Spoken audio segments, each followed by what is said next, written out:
This is Sister Zombie, a memoir by Anna Appleby. This podcast is performed by Angie Morency, written and produced by Harold Brody. For all information about music and sounds, including links to composers and tracks, go to sisterzombiessounds.info. When we last left our story, Chloe had returned home to Anna, but kept her new self-awareness a secret.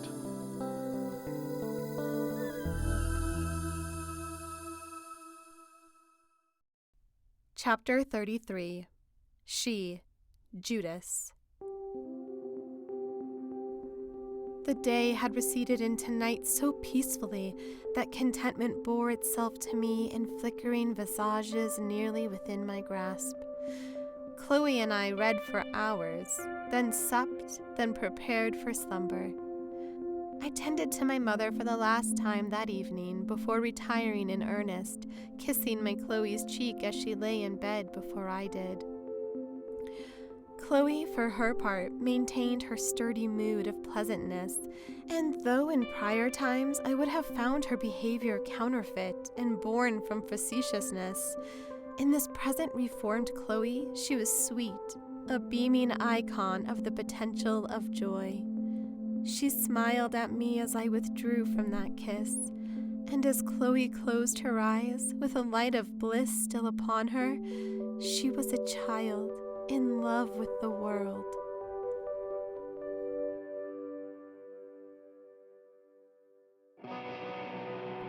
Hey, it's Chloe.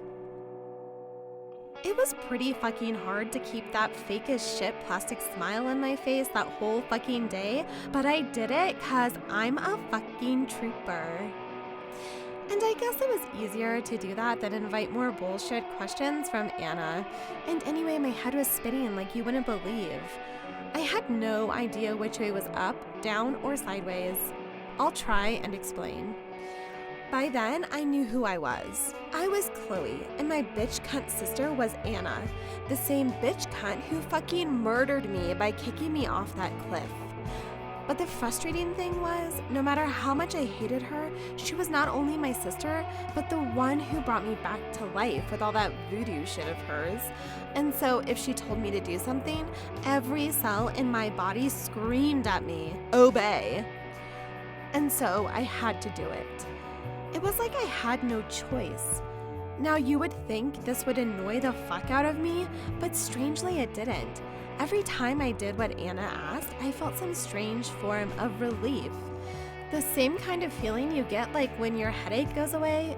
You know, the pain stops and you forget you ever had it and you just go on with your day and you don't question. That didn't mean I didn't hate her for what she did to me, you know, fucking killing me and all, but that was done. Nothing could change that. And what was the point of revenge anyway? And I mean a full fucking scale revenge. Me killing her. You know what I mean. I couldn't do that. She was who she was now, the one who brought me back, and I had to live with that. But here's where things got interesting. There were those times when, because we were twins and all, that I got these weird feelings and thoughts in my head, and I knew they weren't coming from inside my own head, from inside me.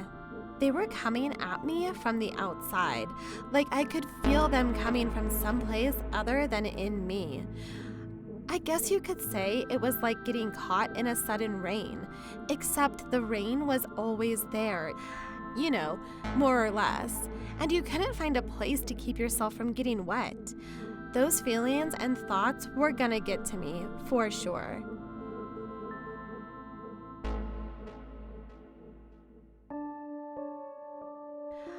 Now, I know I had these weird feelings and thoughts coming at me ever since I was a little kid, ever since I learned to remember, and ever since I figured out who I was and who Anna was. Like I said, it was because we were twins. Everybody knows that. Twins can feel alike and think alike, and sometimes we can feel and think what the other is feeling and thinking. That's all well and good, but now now that I was dead and then brought back to life, and now that I had to obey my fucking sister, there was another, different part to this whole twins thing.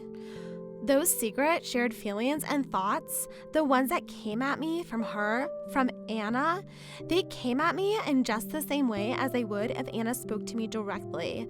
Like when she told me to stand still, or go to school, or go be right, or whatever. But because they were weird secret feelings and thoughts, stuff you don't normally talk about, they had this kind of weird evil to them. Like stuff Anna was afraid to say out loud, but at the same time, it was stuff that she truly believed, stuff that was really true to her, stuff that mattered most. The examples are right there in front of you if you have been paying attention to Anna's story so far. Like when I threw our mother down the stairs. Anna wanted her dead. Like when I killed Coach and Paolo. Anna wanted James to be quarterback. Now, that's some pretty fucked up shit, but I swear it's all true. I know because I had those feelings, even if they are a bit vague as I try to remember. You know, like when you try to remember shit from when you were just a tiny kid or something, but you still know it. You know you had those feelings. And it sure as fuck wasn't me who was going around killing people. I don't do that. I don't even think it. But Anna goes there. She goes to that dark place. Fuck, she's the mayor of Dark Town. You better believe that. But let me get back to where we were in our story right now, because I had changed. I wasn't just the dumb new kid, Chloe, who did as Anna told. I knew who I was now. I was Chloe, the one and only. I was Chloe pretending to be Anna so that the real Anna could sit at home on her lazy ass all day, away with the fairies doing God knows what. And while I still had to do what Anna told me to do, while it still made me feel good to do that, I was also me. And maybe things would be different now that I was.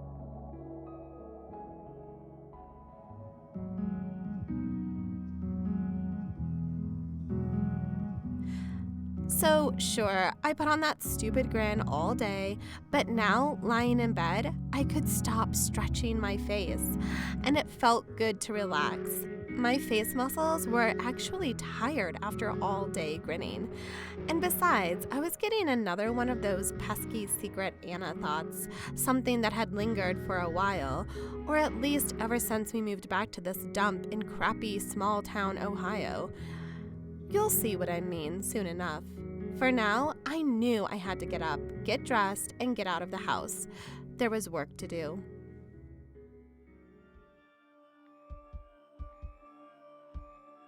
So I'm dressed, and I think I'm being all quiet and shit when I tiptoe out into the hallway, but then as I'm about to go down the stairs, what do I hear but that bitch Anna behind me?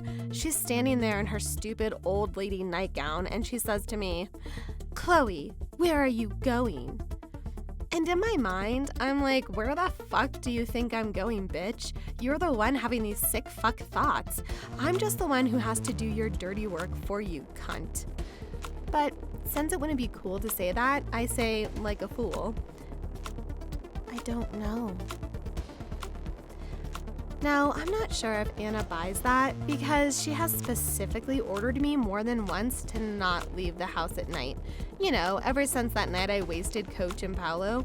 So I'm thinking I need to play dumb, like I'm sleepwalking or something, because I don't want Anna to get all worried or paranoid like she always gets. But Anna's not totally stupid, I guess. So she says, "You're all dressed. You're going out to do something. You need to tell me what it is. Come here and tell me." So I do as she says. I walk over to her in that dark hallway, but before Anna can say or do anything else, I don't tell her nothing. Instead, I punch her hard in the face with my fist, and I punch her so hard she gets knocked back a few feet and falls flat on her back, and she's out cold. Bam! I kneel down to make sure she's still breathing, and she is, which is good, because like I said, I don't kill people. Anna does, so I'm definitely not ever gonna kill her. And as I'm kneeling over my twin sis in the dark there, and I see her face, which is just like mine, I know I do feel some love for her. I know that, and I don't have to force it. And I just feel sorry for my sis because she doesn't know who she really is, and she's afraid to just go out and get what she really wants. And if I'm the one who's gonna have to go out there and get it for her, then so be it, I will. And I know that's what she really wants, right?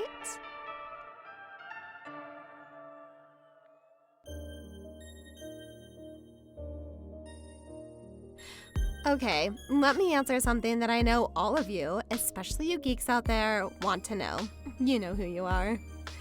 The one thing you really want to know about is, how the fuck does she have superpowers? Remember when I carried the bodies of Coach and Paolo around like sacks of laundry? Or that time I ran to the woods running faster than cars, freaking everybody out? I know Anna told me, much later, that she thought it was because I didn't feel pain, so that my muscles didn't know when to stop. And that sounded cool and all, but wouldn't I be doing some terrible damage to my muscles, even if I didn't feel pain? I don't know.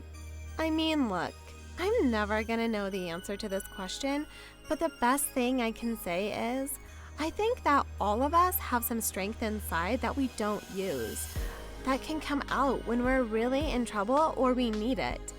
I mean, we've all heard the stories of how people get really strong when they have to, like when they're about to die or someone they love is about to die.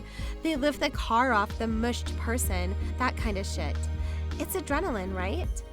Well, I think in the early stages of being a new person, a zombie or whatever, I must have been just a one souped up ball of adrenaline because not only did I have all this energy and strength, it was like I had to use it or I was gonna explode.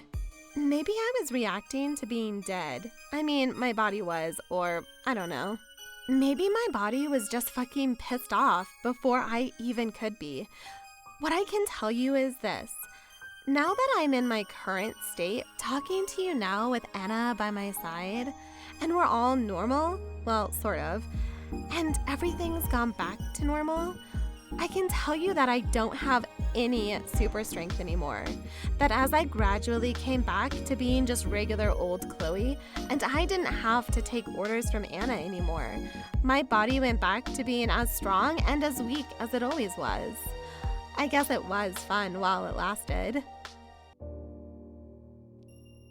Anyway, back to my story. So I leave that bitch, lying on the hallway floor, and I head off into the night. And I sure as shit don't need no car to get where I'm going. I just run real fast like I could back then. And I know exactly where I'm going. Hell, I could smell my way there if I had to, but I didn't have to because I had been there before. It wasn't too long before I'm standing right in front of James's house, and everything is quiet, and I've been through this drill before with Coach and Paolo, so I know I can break through the front door without anyone hearing me. I just twist right through the lock, all quiet and sneaky and shit. I remember thinking at the time, wouldn't it be funny if they dusted and found my fingerprints on the doorknob? My fingerprints, Chloe, I'm dead. I remember I smiled a really big smile thinking about that one. All right, I guess because you know the story of Coach and Paolo, you think you know where I'm going with this story, right? Wrong. I mean, I do tiptoe up to James's room, and everyone's asleep, and no one hears me. I do go into James's room and stand over him and watch him sleep for a minute. He truly is one hot specimen of a boy, I do say. I got wet just standing there looking at him. I mean, maybe he was dumb as rocks. Who gives a shit? Okay, maybe he wasn't too stupid. He was a little sensitive. But hell, none of that mattered. I mean, look at him. Try to imagine, like, the finest looking Greek statue, like David or whatever. Then multiply that times infinity, and you get some idea of how hot James really was. Or is, or whatever. The point is, no one could resist him. He could just snap his fingers and a woman's clothes would fall right off. Take me, my boy, take me. I think you get the idea. Anyway, after I stand and drool for a minute, I get right up to him so I can punch him in the face, just like I did to Anna. And I know how hard to punch him now without killing him, having tested my technique. Then I grab some of his clothes, scoop up his body, his magnificent and perfect body, in my arms, and I fling him over my shoulder. And like some really cool super spy, I carry him away, and no one heard me. Another perfect crime by yours truly, Chloe, super bitch. Bet you thought I was gonna kill him. Wrong.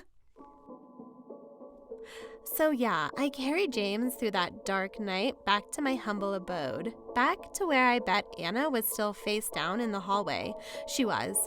Back to my room where I put James on my bed, and you better believe that I start taking off his clothes. But I do it nicely. I mean, I'm not a rapist either. I like my men awake and proud. But I have my plan, and it requires James to be naked.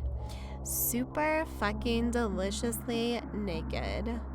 And so I take off his clothes slowly, gently, so I can savor the moment. I mean, he's out pretty cold, so there's no rush. I want to enjoy this. That's when I must have really gotten lost in the moment because I didn't even hear Anna waking up in the goddamn hallway. But I do hear her step to the open door of my dark room. And I look up and see her there, and I want to explain what my plan was to her, but before I can do that, Anna goes all mental and screams, "No!" Like the total spaz that she is. Then, to make matters a million times worse, her stupid ear-piercing scream goes so far as to wake up James. I mean, I really didn't think that was possible. But there he was, naked and sitting up a little, confused as shit, no doubt. And both me and Anna go all bug-eyed and don't do anything for a second. Which felt like an hour, let me tell you. And I had to act really fast. So I go and grab James by the throat and start squeezing the life out of him for real this time, which totally freaks out Anna, who jumps onto the both of us and tries to pry my hands off James's neck. Stupid bitch, don't you know that I'm about 1,000,000 times stronger than you right now? I grab Anna's arm with my free hand and fling her with all my might, and she goes literally flying across the room and into the wall and drops and hits the floor hard. I turn back to James and I try to talk to him, which was always my play from the beginning. I start to say, "James, I love you. What I'm about to do is," and that's all I can say because that bitch cunt Anna actually throws herself on me again. Like, what the fuck? I gotta hand it to her. She's one stubborn cunt. I mean, I knew that she must be at least a little fucked up from that first throw, and now she's coming back for more. Going all beast on me, screaming, "Get the fuck off him! Leave him alone! Get the fuck off him!"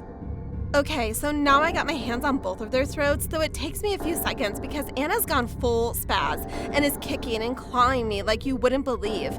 And we're screaming at each other, just not even in words, until finally I'm able to toss Anna away like before. And then I turn back to James and I try to talk to him like I was before, but he's gone all limp in my arms. And I realize very quickly that he's fucking dead. Thanks a lot, bitch cunt Anna. James is fucking dead, and it's all your fucking fault. Much to my surprise, Anna again gets up in the corner of my dark bedroom where I threw her, and she limps over to where I'm breathing quite heavy over dead James. I mean, I just look at James, but I hear Anna slowly walking over, and I guess there's no fight left in her, and I know there's no fight left in me. I mean, what's the fucking point now? James is fucking dead. So I look down at him and I'm sad.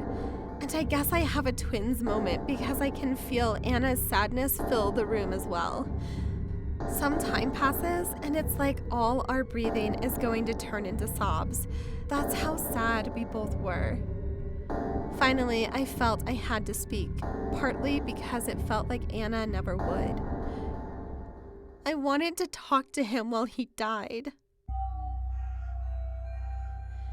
Anna spoke, and just the sound of her voice made me want to cry. Why? So he wouldn't be afraid. Look, I don't know what love is really, but if I loved anyone the way a girl loves a boy, I did then. I did right then. Anna sat down on the bed. Between us was James. But Anna was not looking at him. She was looking at me. She asks me, "Did you think I wanted this?" What a dumb question, sis. Of course you did. You wanted him and I brought him to you. So then Anna gets this look like I'd never seen before on her. Like she's really, truly mortified or sick or something. I swear, I never want to see that look on anyone's face ever. It was so scary. It was like watching someone die inside. I felt so sorry for her right then. But I knew we had to act. Or I should say, I knew she had to act. My part in this plan was nearly done. So I told her, "You know what you have to do."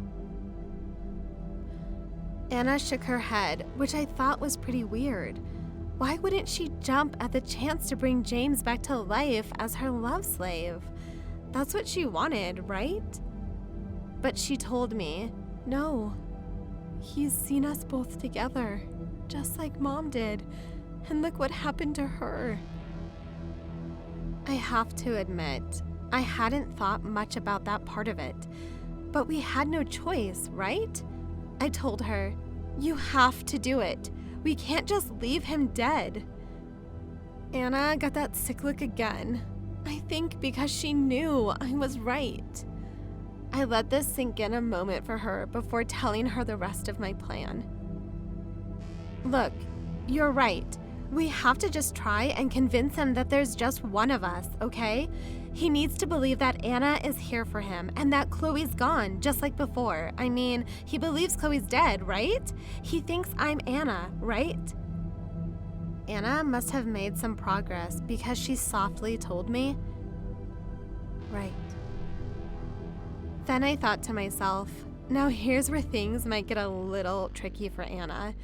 Let me explain.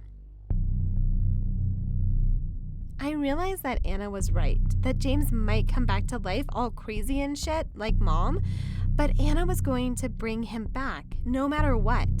Of that, I was now sure. We had no other choice. But when James did come back, he might go crazy and try running about. And you know, he's already strong. Just imagine him with his new zombie superpowers. I mean, he could really do some damage to us, the property, you name it. But I had a solution. The only one with any hope of restraining him was me. So what if we set the whole zombie ritual up, just like I had seen Anna do before? But what if, in that moment where Anna says her 2 special magic words that bring James back to life, what if when she does that, she's not in the room, but out in the hall, and James is with me, and I have my arms around him, restraining him with my own superpowered zombie strength, and I could also be kind of talking him through it, trying to calm him down, you know? I mean, if you think about all the zombies in our story so far, me, Mom, Coach, and Paolo, none of us had anyone to help us back into the whole world the way I was suggesting. I mean, I guess Anna was pretty nice to me, and look, I turned out the best out of all of them, right? Just think what a little love can do. So yeah, I told this plan to Anna, and she had to admit it made as much sense as anything else did. But then she asked me, "But who will you be?" I admit I had to think about this for a second before I knew what she meant. Then it clicked. Would I be me, Chloe, his real but dead girlfriend? Or would I be Anna, the freak he rejected, but who was still very much alive in the traditional sense of the word, of course? To avoid chaos, there was really only one answer. I have to be Anna.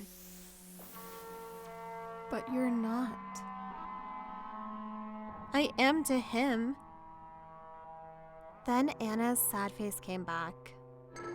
Look, I'm sorry, sis, but this is the way things gotta be, and I told her so. We couldn't risk James knowing that I came back from the dead, even if that meant he was being controlled by a freak he hated. Anna, she had to agree, so she did. We would go through with the plan.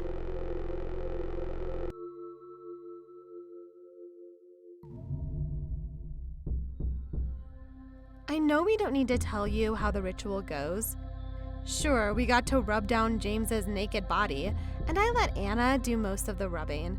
But she didn't enjoy it, that I know. She was just sad, and I was sad for her.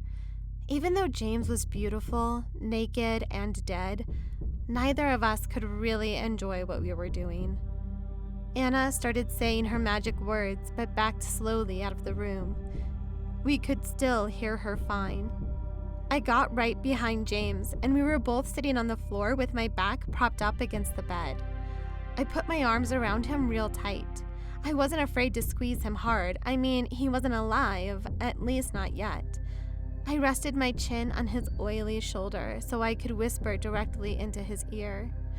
I just started whispering all these lovey-dovey things like, shh. Anna's here to hold you, to love you, just as you love me, James. You love me, James. You always have. Shh. Anna's here. Anna's here. And stuff like that. I just kept going. I didn't even pause for breath. Better to be sure, I thought. I also remember thinking that it's good I'm whispering, because if Anna heard this from out in the hallway, it would make her even more sad. So much so that maybe she wouldn't say those final 2 magic words that we needed to bring James to life. But much to my relief, she said them.